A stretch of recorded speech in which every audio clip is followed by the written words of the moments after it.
All right, so the next topic that we'll do is on the topic of appointment of governor. We have already seen the topic of election of president. Now, the first question that should come to your mind is that which article deals, or where is it actually, being talked about in the constitution itself. So, if you notice in the constitution, you have this article, article number 155, which talks about the appointment of governor. What are the two or three things that you will have to remember from here? The first thing is, and it just says the things in a very simple line, one line. And it says the governor of a state shall be appointed by the president by warrant under his hand and seal. Now, how do you remember this? Firstly, or let's say, what are the things that you will have to remember from here? First, that the governor of a state is neither, see, these are the things.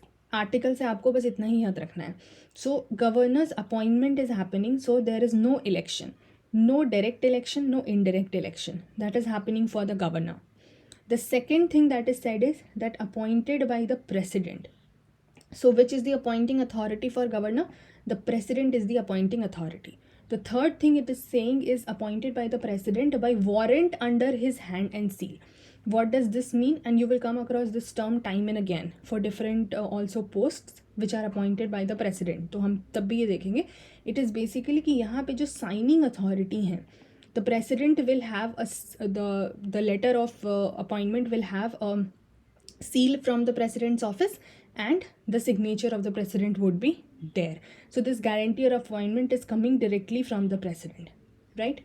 चलिए, अब हम समझते हैं what are the extra things that you have. Constitution is giving you just this much of information, article 155 में, but there are many extra things that you will have to remember.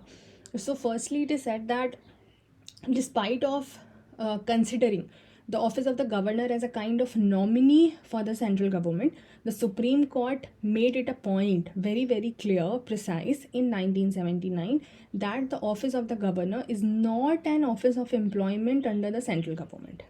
Okay, it was very, very clearly mentioned there कि central government के under में ये कोई employment नहीं है. It is not an employment because it is an independent constitutional office, because constitution is mentioning about it, right? And therefore the central government will not have as such any control over the governor's office, or as such there will be no subordination of the governor by the central government. This was made very clear in Supreme Court. Now this idea of appointment and not election of governor is borrowed from the Canadian model. So in Canada, what happens? The governor of their province, what we call as state, they call as province, the unit. So the governor of province is appointed by the governor general. For them, the governor general is the center. So basically the appointment process takes place, and we have borrowed this appointment from the Canadian model in India. US में क्या होता है? We have not borrowed this from US, because in US the governor of the state is directly elected. Okay, now comes the main important point. Firstly, what was being said in the Constituent Assembly about this election process or appointment process of the governor, like why we did not go for election and why did we go for appointment. But you have to remember, when the draft constitution was made, a rough blue sketch was made, in that the direct election issue was talked about, that for the office of governor we will have a direct election based on universal adult franchise, like you vote in the other elections. But जब constituent assembly में बात होनी शुरू हुई, when the discussions and debates happened in the constituent assembly, it was decided that we will not go for this direct election, rather we will go for the appointment of the governor. ठीक है, तो अब क्या बोला गया कि of course when they went for appointment and not election, so they will have to give arguments against elections, that why are we not having an elected governor or a directly elected governor. So let's see all of these arguments that you are seeing in white. It is talking about kind of indirectly giving you the arguments against a directly elected governor, and this is giving you the positive of a directly elected governor, appointed governor. Then in the coming few minutes, we will also have certain arguments against the nomination. Although this happened, this nomination by appointment happened, but there were certain arguments given against this also, तो उसको भी हम देखेंगे. But first let's focus on the arguments which were put forward in the constituent assembly talking about that why should we not have a directly elected governor. The first point it was said was this: because we have a parliamentary system both in center and the state, so a direct elected or a directly elected governor would be incompatible with the parliamentary system in the state. Why? Because according to the system of parliamentary system in the state, we know that the office of governor is a nominal executive and not real executive. सो अगर एक directly elected governor हैं तो फिर वो nominal executive नहीं होने चाहिए. The person should have real powers. The arguments that we saw in the case of president also, right? This was one thing that was put.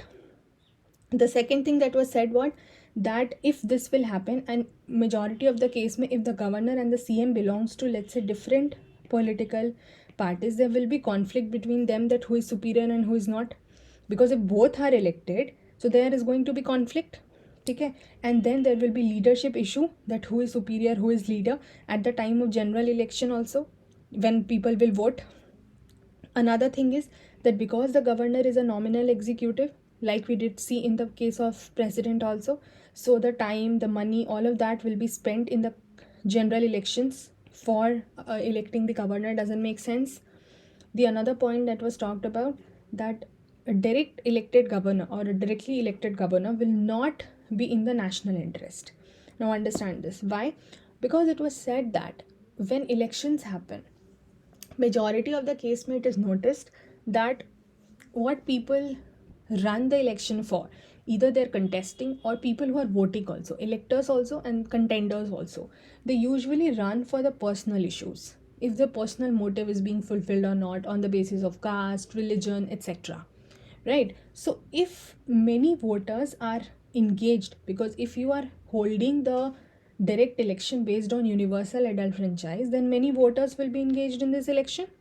So if many voters are engaged in the election, it will not be in the national interest, because everyone would probably run after the personal issues. And if they are running after the personal issues, national interest पे तो कोई ध्यान ही नहीं देगा. ठीक है? Then another thing is कि if they will be like governor and the CM will be from different parties, so entire focus will be on party. जब भी बात इलेक्शन की होती है, definitely the focus is on party. अब appointment है तो यहाँ पे पार्टी का कोई टेंशन ही नहीं है. It is all about nominating that person. But if election is happening, the party issues will be involve. Then there will be no neutrality left, there will be no impartiality left by the governor. And this points you will also notice जब हम speaker करेंगे legislature में, कि the person is belonging to the party. Anyways, we'll talk about it later, but for the time being, so if the party issues are involved, neutrality or impartiality maintain karna by the governor could be different. Another point, a very important point, is rise of separatist tendencies. Now understand this.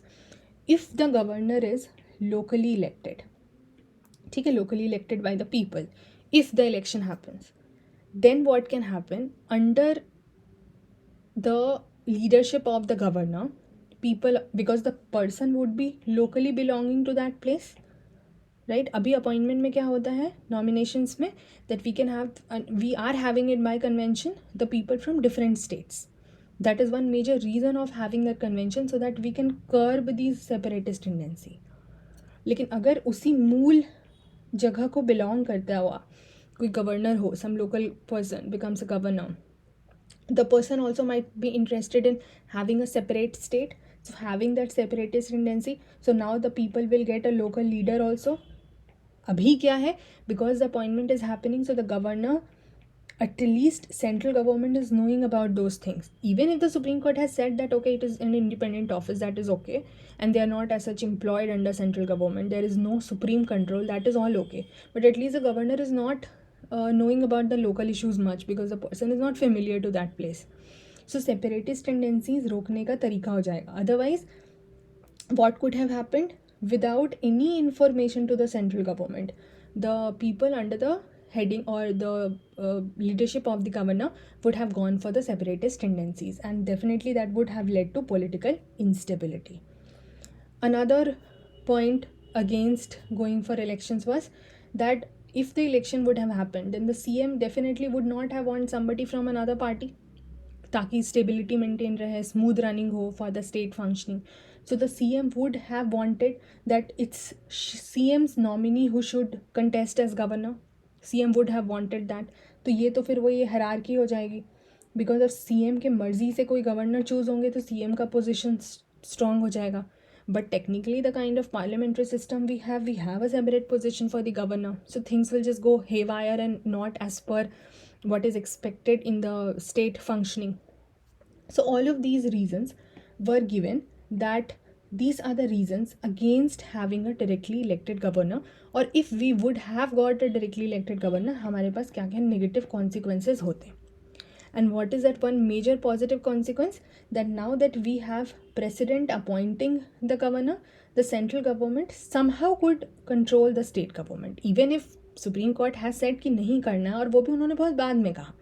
But the idea here is that at least हम उस separatist tendency से बच जाएंगे, clash between CM and governor on the basis of which political party do they belong to, उससे बच जाएंगे. बहुत सारी चीज़ें जिससे हम बच जाएंगे. So these were the arguments put in the Constituent Assembly. However, there were certain arguments put in the Constituent Assembly against nomination also, that this appointment or nomination that you are suggesting should not happen, although it happened finally. But the arguments which were put against it was, first, that the person cannot, like the person who would become the governor, cannot work for people's welfare. Why? Because mostly क्या हो रहा है, अब appointment है और convention से हम देख भी रहे हैं that people from another state are chosen as governor. So usually अब अपॉइंटमेंट है तो आप किसी को कहीं का भी गवर्नर बना सकते हो. There is no legality involve in this. So in this case what will happen, the person will kind of feel foreigner to the state. The person will not be able to understand the special needs of that state and the people. ठीक है, so the person will not be able to work for people's welfare. Another thing was that there is a chance of increasing in the friction between the CM and the governor, because if they belong to different political parties, of course there is a high chance of this friction to be increasing. Another thing, जो incompatibility की बात की गई थी, जिस argument को यहाँ पे दिया गया था that it is incompatible with the parliamentary system, उसको counter करने के लिए क्या बोला गया, that the incompatibility with parliamentary system that you are talking, ठीक है, it is invalid, because even at center, you know, the president is there and the president is assisted by council of ministers. So जब center पे this can happen, तो why not at the state? Although it happens at the state, governor is assisted by the COM, ठीक है, वो हम आगे पढ़ेंगे functions में. बट ये कहा गया कि ऐसा नहीं सोचना चाहिए कि दिस इज़ इनकम्पैटिबिलिटी हैपनिंग. ठीक है, ये वाला कोई पॉइंट नहीं है. Another thing that was said this, कि अगर क्लैश होगा between the governor and the cabinet, जो कि COM से रिलेटेड रहेगा, देन क्या हो जाएगा, फिर वही टसल हो जाएगा. जो यहाँ पे इंक्रीज इन फ्रिक्शन की हमने बात की, तो वो टसल में रिजल्ट हो जाएगा. And also it was talked about that the method of appointment जो आपने रखा है for governor, it is repugnant to the federal system. जो स्ट्रिक्ट फेडरल सिस्टम है, हमारे यहाँ तो क्वाजी फेडरल है ना, we are neither completely federal nor completely unitary, we have seen this. So जो फेडरल सिस्टम है लाइक US में या ऑस्ट्रेलिया में, उससे बिल्कुल अगेंस्ट है. And we have scene the reason, we have talked about it, like why, क्योंकि US में भी या ऑस्ट्रेलिया में भी the governor is directly elected, और कनाडा का मॉडल हमने यहाँ अडॉप्ट करा जिसमें कि वो इलेक्ट नहीं होके अपॉइंट किए जाते हैं. Right, so these are certain arguments which have been put in favor of going for appointment and in against going for appointment. Finally, appointment was chosen. That is what you will have to remember. Now, there are certain extra pointers coming from D.D. Basu. यहाँ पे ये बात करते हैं the status of, अब ये तो constitution जब बना तब की बात हो रही है, बट तब से लेके अभी तक गवर्नर्स अपॉइंट जो हुए हैं उसका हमने क्या पैटर्न देखा. what is the status of that we have been noticing in the country. So what he puts forward is कि there have been multiple issues related to the actual application of this idea of appointing the governor. The first thing that is mentioned is that, let's say, one party gets clear majority in the state, उनको collision और ये सब का कोई tension ही नहीं है, so one party gets clear majority in the state, ठीक है. तो जो गवर्नर का रोल होता है वो आराम से, कॉन्स्टिट्यूशनल हेड तो वो है ही, बट आराम से एक इम्पार्शियल हेड की तरह वो काम कर लेते हैं. मतलब मेजॉरिटी ऑफ द केस में this is what it has been noticed, because one party is there, वो अपना काम कर रहे हैं, गवर्नर ऊपर से एक इम्पार्शियल हेड की तरह अपनी रोल को प्ले कर रहे हैं. However, if multiple parties are there, collision बना के वो किसी तरह सरकार बना रहे हैं, तो it has been noticed in many of the cases that governor has acted as just mere agent of center. क्योंकि अगर मल्टीपल पार्टीज इन्वॉल्व है तो वहाँ पे कुछ पार्टी में तो सेंटर का भी रोल रहेगा या फिर सेंटर अपना एक होल्ड बनाना चाहेगी.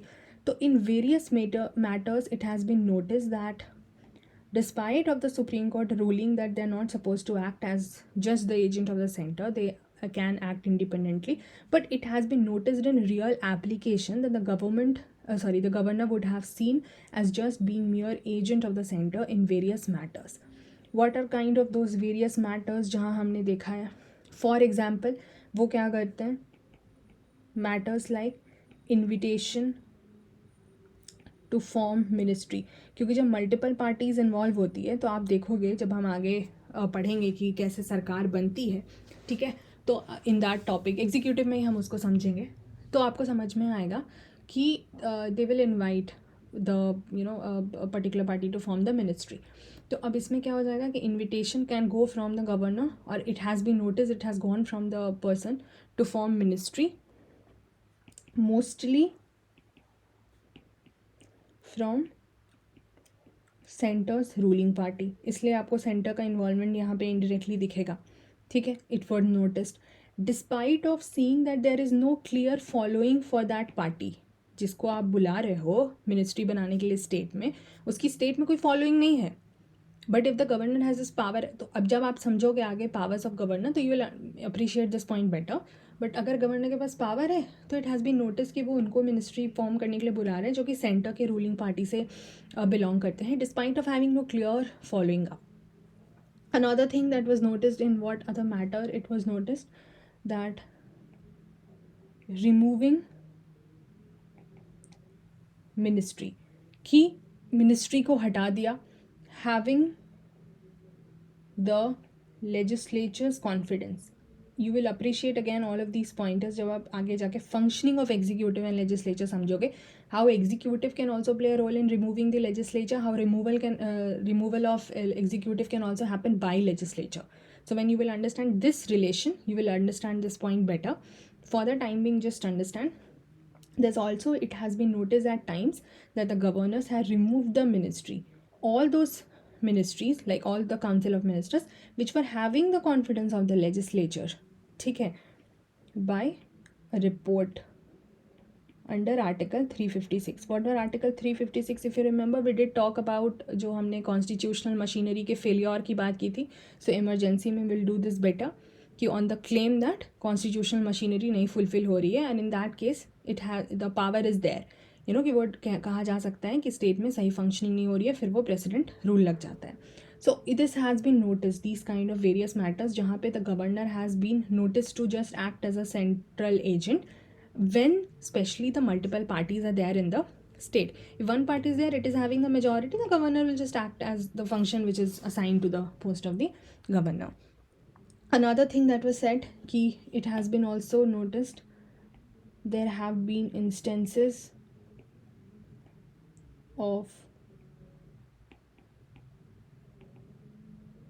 undemocratic behavior also, जहाँ कि ये नोटिस किया गया है of appointing as governor of retiring or retired member of civil services or armed forces. So it has also been noticed that the people who are either retiring from any kind of civil service, especially IAS, IPS, and armed forces, so either retiring or retired, they are also appointed as governor. This has also been noticed. तो ये सारी चीज़ें जो हैं वो point out की जा रही हैं. However it is said that ये वाला जो पॉइंट था कि you know the person is appointed from outside, so this has actually helped us in majority of the cases in prevention of disruptive and separatist force. So this is also something you can say right here, that outsider appointment helped prevent the disruptive or the separatist force. तो ये अगर analysis में आपसे पूछा जाता है तो now I have given you enough points for this analysis also, that what has happened since the adoption of the constitution till this date, roughly, broadly, no specific case study, but a broad thing. And then what are the arguments against nomination and in favor of nomination or against election. I hope, see, all of these things that we have done are actually the extra things only, because the constitution only talks about a very factual detail that the governor will be appointed by the president and it will be warrant under his hand and seal. So we understand कि election नहीं है, चाहे direct चाहे indirect, but all the extra information that we have discussed are supposed to be remembered by you for a better analysis, and in mains definitely they are going to be helpful. I'll meet you in the next class with certain pointers that we will kind of contrast between the president and the governor. So thank you so much guys, take care till then, bye bye.